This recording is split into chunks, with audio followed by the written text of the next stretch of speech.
राधे राधे, जय श्री कृष्णा। क्या आप लोग जानते हैं 13 फरवरी 2026 को विजया एकादशी पड़ रही है। तो विजया एकादशी व्रत का महत्व क्या होता है और इसकी कथा क्या है, इसको हम लोग जानेंगे। विजया एकादशी व्रत महाशिवरात्रि से पहले किया जाता है। इस व्रत का संबंध भगवान श्री राम से है। इस व्रत में भगवान राम ने सीता जी को वापस लाने के लिए समुद्र पार करने के लिए एकादशी व्रत विधिपूर्वक किया था। अब हम लोग एकादशी व्रत की कथा को श्रवण करेंगे। पहले दीपक को प्रज्वलित करेंगे और कृष्ण भगवान और विष्णु भगवान दोनों लोगों को भोग लगाएंगे। वैसे तो आप लोग सभी लोग जानते होंगे कि एकादशी व्रत का बहुत ज़्यादा महत्व है। एकादशी व्रत भगवान विष्णु का बहुत प्रिय व्रत है तथा इसको बहुत महत्व बताया जाता है। तो आइए हम लोग दीप को पहले प्रज्वलित करते हैं, भगवान को भोग लगाते हैं, उसके बाद हम लोग कथा को श्रवण करते हैं। दीपक को प्रज्वलित कर दिया है, भगवान श्री कृष्ण विष्णु के चरणों में भोग को भी अर्पण कर दिया है। एकादशी व्रत जो कि भगवान विष्णु का बहुत प्रिय व्रत बताया जाता है। एकादशी का व्रत सभी को अवश्य रहना चाहिए और यह व्रत बहुत महत्वपूर्ण व्रत माना गया है, जो कि हमारे अच्छे कर्म व बुरे कर्मों को बतलाता है। तो आइए हम लोग कथा का श्रवण करते हैं। विजया एकादशी जो कि 13 फरवरी 2026 को पड़ रही है इस बार। फागुन मास कृष्ण पक्ष की विजया एकादशी का महत्व। युधिष्ठिर ने पूछा, वासुदेव, फागुन के कृष्ण पक्ष में किस नाम की एकादशी होती है? कृपा करके बताइए। भगवान श्री कृष्ण बोले, युधिष्ठिर, एक बार नारद जी ने कमल के आसन पर विराजमान होने वाले ब्रह्मा जी से प्रश्न किया, सुरश्रेष्ठ, फागुन के कृष्ण पक्ष में जो विजया एकादशी होती है, कृपया उसके पुण्य का वर्णन कीजिए। ब्रह्मा जी ने कहा, नारद सुनो, मैं एक उत्तम कथा सुनाता हूँ जो पापों का अपहरण करने वाली है। यह व्रत बहुत ही प्राचीन, पवित्र और पापनाशक है। यह विजया नाम की एकादशी राजाओं को विजय प्रदान करती है, इसमें तनिक भी संदेह नहीं है।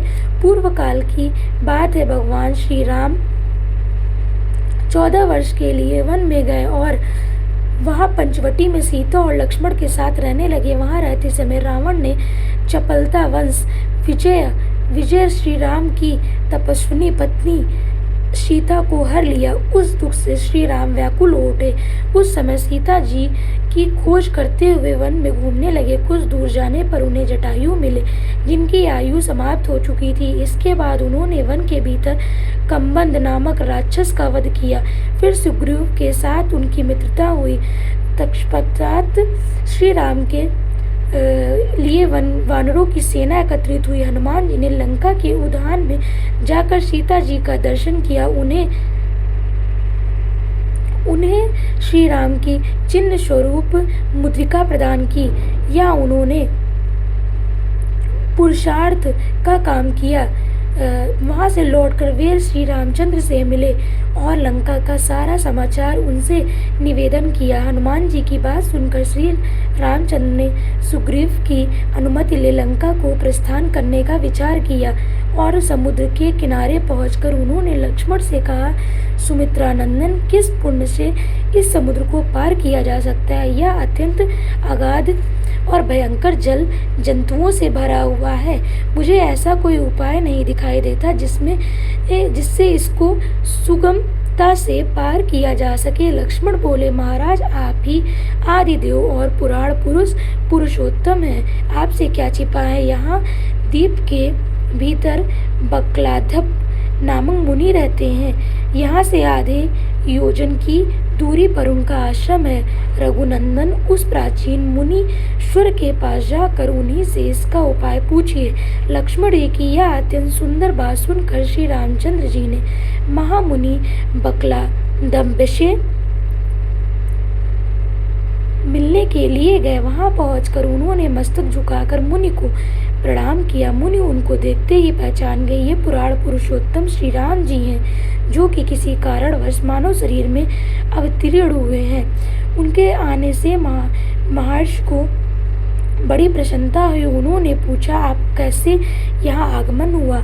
श्री राम बोले, ब्रह्मा, आपकी कृपा से राक्षसों सहित लंका को जीतने के लिए सेना के साथ समुद्र के किनारे मुनि, मुझे अभी जिस प्रकार समुद्र पार किया जा सकता है वह उपाय बताइए, मुझ पर कृपा कीजिए। ऋषि ने कहा, श्री राम, फागुन के कृष्ण पक्ष में जो विजया नाम की एकादशी होती है उसका व्रत करने से आपकी विजय होगी।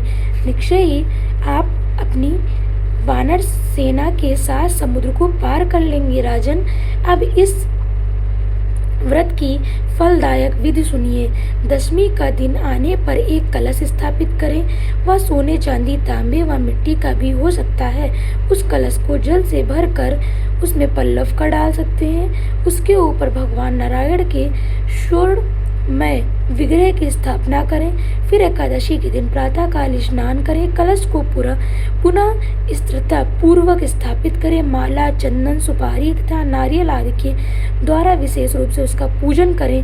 कलश के ऊपर सप्तधान्य और जौ रखें। गंध, धूप, दीप और भली भांति नैवेद्य पूजन करें। कलश के सामने बैठकर वह सारा दिन उत्तम कथा वार्ता आदि के द्वारा व्यतीत करें। रात में भी वहां जागरण रखें।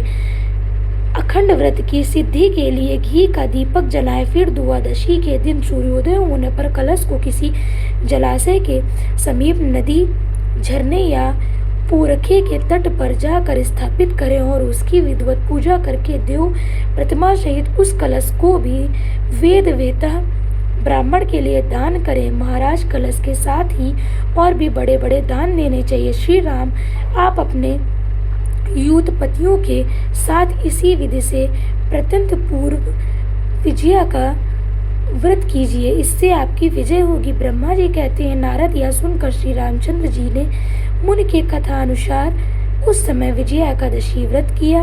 व्रत करके श्री रामचंद्र विजय हुए। उन्होंने संग्राम में रावण को मारा, लंका पर विजय प्राप्त की और सीता को प्राप्त किया। बेटा, जो मनुष्य इस विधि से व्रत करते हैं उन्हें इस लोक में विजय प्राप्त होती है और उनका परलोक में भी अक्षय बना रहता है। भगवान श्री कृष्ण कहते हैं, युधिष्ठिर, इस कारण विजया एकादशी रहना चाहिए, विजया का व्रत भी करना चाहिए। इस प्रसंग को पढ़ने वाले और सुनने वाले को वाजपेयी यज्ञ का फल मिलता है। बोलो विजया एकादशी मैया की जय, विष्णु भगवान की जय, कृष्ण भगवान की जय। राधे राधे। सभी लोग इसको विधि पूर्वक सुन के और एकादशी व्रत का पालन सहित कार्य जरूर करें और विजया एकादशी को जरूर रहें, जिससे आप सभी को विजय प्राप्त हो सके। राधे राधे। जय श्री कृष्णा। कौन कौन इस बार विजया एकादशी रह रहा है प्लीज़ कमेंट में ज़रूर बताइए। आपको वीडियो अच्छी लगी हो तो लाइक करिए, कमेंट करिए, सब्सक्राइब करिए और कथा को ज़रूर सुनिए।